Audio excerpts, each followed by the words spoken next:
What's going on, everyone? This is Vince with VShred.com, and if you've come to this video because you are looking for a new bicep workout to try out, in today's video I have an amazing bicep workout that's going to be 5 different exercises, and it's going to help you change things up and hopefully spark a little bit more bicep growth. I'ma keep on going up till the lights go down. All right, like I said, in today's video, we're gonna be doing a bicep workout. It's gonna be 5 different exercises. We're gonna be working with different styles of curls, different rep ranges. We're gonna be using a little cool finisher at the end. So it's gonna hit basically all the parts of a workout that you need to do to promote growth all in one. Also, I do wanna say, if you're trying to grow your biceps, you can't only do bicep curls. You have to hit those larger muscle groups and you have to do compound movements to actually grow overall. But more importantly, you have to make sure that you are feeding your body with the right nutrients so that your muscles can actually repair and recover and grow. Because when you're actually at the gym and you're doing curls and you're breaking down your muscle fibers in your bicep, that's actually doing the opposite of muscle growth. But then what happens is your muscles want to repair and they want to grow bigger and stronger. But that only happens if you're getting the right fuel in your body. And that means hitting the right macros. That means eating the right times, having the right amount of overall calories. And if you don't know what your macros are, you don't know what your calories are, you don't know any of that, we do have a super simple body type quiz. It's a free quiz. It tells you exactly what your macros are, exactly how many calories you should be eating for your body based on your age and your weight and your gender and your activity level and your goal. So if you want to check that out, I'll put a link to it down in the description below. Like I said, it's free and it will definitely help you get there. But if you just want to get into this bicep workout, then let's do it. So what we're gonna do is, instead of going super strict with the form, going higher rep range, going lighter weight, we're actually going to start this workout with some heavy hammer curls. Not super, super heavy, but much heavier than I would go if I was going for like 12 reps. And what we're gonna do is we're actually gonna go for 6 reps, but those 6 reps are still going to be clean reps. So exercise number 1, heavy hammer curls. What it's gonna look like is you're gonna get into a nice strong position, elbows. I always like to have slightly forward when I'm doing curls, just helps to, like, for the difference between this and this is my biceps are a little activated now. And so from there, what you're gonna do is you're going to curl up one of these all the way up to the top and back down, all the way up, back down. And so what we're not doing is this. This is what you see all the time. People going way too heavy. If you have to do this to get the weight up, drop that weight. We're going controlled, we're going heavy, but we're going controlled. And so you're going down to the bottom, squeezing it all the way up, keeping those elbows tucked in, turning it back down slowly. Back down, back down. So you're going the max weight that you can handle for 6 reps with each arm. Then you're gonna rest for 1.5 minutes. And so this is gonna be the longest rest time that we're gonna have for any of these exercises, because when you're going heavier, you wanna have a slightly longer rest. So 6 reps, rest for 1.5 minutes. We're gonna do that for 3 sets. So it's not gonna be too much volume here in the beginning. Basically, we're just forcing some blood into the muscles.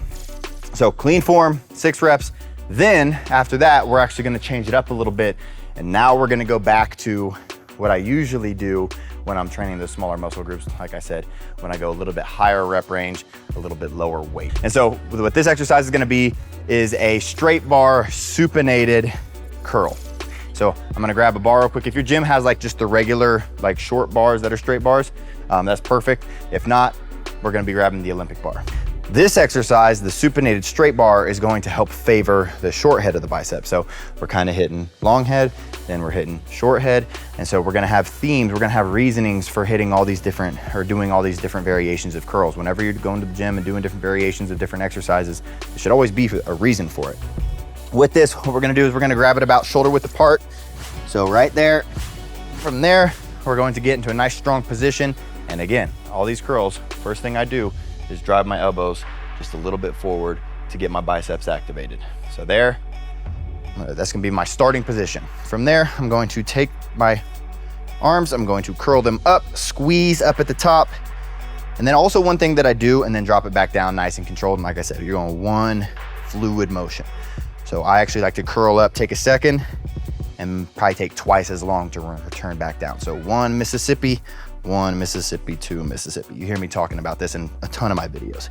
But this is a great exercise. And also, what I was gonna say is, one thing that I do with anything that's barbell related Yes, your hands are in a fixed position and it's just that straight locked in position.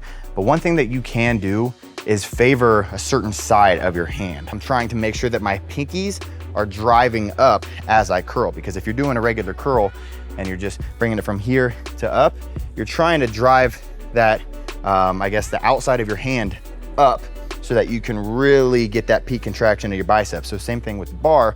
Even though it's a locked position and you're not actually gonna be bending the bar, if you can just focus on driving your pinkies up a little bit more, it's gonna help you feel that contraction just a little bit more as well. So 12 reps of this supinated straight bar curl. You're gonna go for 1 minute rest. So we're gonna go from 1.5 minutes down to 1 minute rest. And we're gonna do this for 3 total sets, 12 reps each. After that, we're gonna jump over here to the bench. We're gonna put this up at an incline, and we're gonna be grabbing some lighter weight here. So I'm going with some 20-pound dumbbells, make sure that I can control the form. And then from there, we're gonna get onto this bench. And this is gonna be basically just one notch higher than what your incline press would be. And so what we're doing is an inclined hammer curl. And so here, what we're gonna do, and again, this is gonna favor the long head just like that first exercise, but we're changing it up. Like I said, there's a reasoning for all this. So this reasoning is we're hitting the long head again, as we did in the first exercise, but with the first exercise, we didn't get too much volume. We didn't get too much time under tension. We went heavy with it. So now we're gonna hit the same part of the bicep, but we're gonna be focusing more on time under tension. We're gonna be going higher rep, more controlled. So get these 20-pound dumbbells or whatever weight you're using. It could be 25s, possibly 30s if you're super strong, or maybe 15s, maybe 10s. But then from here, I'm getting into a nice strong position, rolling my shoulders back, squeezing them, and then I'm keeping my elbows back behind my hips. And so you wanna make sure that as you curl this weight up, your elbows stay back behind your hips. So you don't want to curl this weight up and bring your elbows forward to where they're parallel with your body. Keep them back. So going down, squeezing, and you're not locking out at the bottom. You're keeping a nice soft bend in your elbow. Squeeze up, squeeze at the top, lower it back down slowly. Curl up, squeeze at the top, lower it back down slowly. Keeping your shoulders rolled back, keeping your elbows pressed back. You're gonna go for 12 to 15 reps. So you can even go higher rep range than that 12 if you want. If you fail at 12, that's fine as well. But if you got a little more gas in the tank as you're curling those 20s and you get to 12 and you're not fully fatigued yet, and you can get 2 more, get 2 more. We're really trying to start to push ourselves to failure towards this part of the exercise, towards this part of the workout. So 12 to 15 reps, 3 sets, 1 minute rest in between, and then we're actually going to stay on this bench. And basically what we're gonna be doing is a hanging spider curl. What we're gonna do is we're gonna lay face down on this bench, and we're gonna basically be doing a curl just like this. And so this exercise is actually gonna be good for the short head because our elbows are actually gonna be in front of your body. So whenever you're doing bicep exercises and you're trying to favor your long head or your short head, a very easy way to think about it is you're gonna favor your long head if your elbow's behind you. You're gonna favor your short head if your elbow's in front of you. So here, we're gonna have our elbows in front of us. But another reason that we're doing a chest supported exercise as the 4th exercise is because towards the end of a workout, you're going to start getting fatigued. As you get fatigued, you're going to be more likely to cheat. This keeps you from cheating. So what this looks like is, rather than just, let's say we were just gonna do like a bent over curl, you could very easily kind of rock like this. With this dead hang on this bench, spider curl, you can't. So here, you're gonna basically point these straight at the ground. So your arms are perpendicular to the ground. From there, you're gonna focus on keeping your elbow in that same spot the whole time. So as you curl this weight up, elbow's not coming back, elbow's not going forward.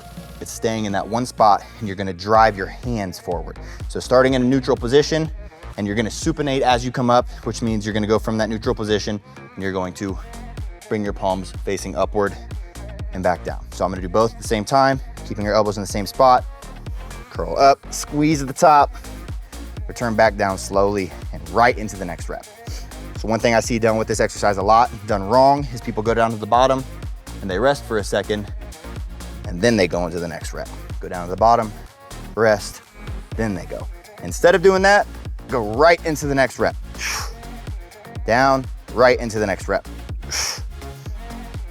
And just by doing that, not getting any cheated rest, keeping your elbow in that same spot the whole time, taking your hands from neutral to supinated is going to help smash that short head of your bicep and also prevent you from cheating the weight up, which is going to be amazing for shocking or creating that micro trauma on your muscle. But again, we're gonna go 12 reps here, 1 minute rest in between, and then we're gonna get into the 5th and final exercise. And this one is gonna be a doozy. So this exercise is what you would call a finisher. And I actually did a video about forearms where I talked about this exercise. I've talked about this exercise a couple of times. What we're gonna be doing are Zottman curls. And so I'll show you what a Zottman curl is real quickly, just so you know what it is. Basically, you're gonna have this weight down at the bottom and your palms are gonna be facing forward. From there, you're gonna curl this weight up, and then at the top, you're gonna flip your hands over so that your palms are facing down, and then you're gonna lower this weight back down. At the bottom, flip your hands so that your palms are facing up, curl up. So you're gonna do this over and over and over. But instead of just going 12 reps, 1 minute rest, 3 sets, what we're gonna do instead, because this is a finisher, we're gonna be doing Zottman curl, run the racks. This is going to destroy your arms because Zottman curls force your body or force you to maximize your time under tension. So what we're gonna do is, let's say we're gonna start with 35s, okay? So I'll just kind of run through it. Basically what you wanna do is you wanna do these Zottman curls until you're completely fatigued and you can't do another rep with each weight all the way down to 5s. So 35s, I'd be going up, flip it over, down. And so I'd be doing this for as many reps as I can. Let's say I'm about to fail. Let's just fake a failure. So let's go, and back down. Okay, that's the last one. Then I'm gonna drop this weight. I'm gonna go down to 30s. I'm gonna get 30s, curl this up. This is actually kind of hard. And I'm gonna do this as many times as I can. Okay, let's say this is my last one. Failure. I'm gonna go from 30s and go to 25s. Then I'm gonna go to 20s. Then I'm gonna go to 15s. Then I'm gonna go to 10s. Then I'm gonna go to 5s. All the way down, not sacrificing form. So you're still keeping perfect form, but because you are going a little bit lighter each time, you're gonna be able to do a few more reps each time. Great finishing exercise. And you're only gonna do it one time. So you're gonna start as heavy as you can for like 5 or 6 reps, all the way as many as you can, clean form, and that is gonna be the entire workout. So 5 different exercises. We worked a little bit with heavier weight and longer rest. Then we went to more controlled. We worked the long head. We worked the short head. We did an awesome finisher. And this is how a lot of your workouts should look. You shouldn't just be going to the gym and doing 3 exercises for 10 reps for 3 sets of 10 reps with a 1 minute rest in between, and that's all you ever do. Sure, you can do that sometimes, but you should also throw things in to shock your muscles, to shock your system, promote some extra growth, and that's really how you're gonna continue to get more and more gains and avoid hitting plateaus. But that's all for today, guys. If you like this video, if you like this workout, make sure that you're smashing that thumbs up button below. And if you want me to do a workout just like this, where I'm using all these different types of training, let me know what muscle group to do it for next down in the comment section below. And also make sure you're subscribed to the channel because we got tons of content coming out every single week. So make sure you're not missing out on that. But thank you guys for watching. I hope you enjoyed it, and I'll see you in the next one.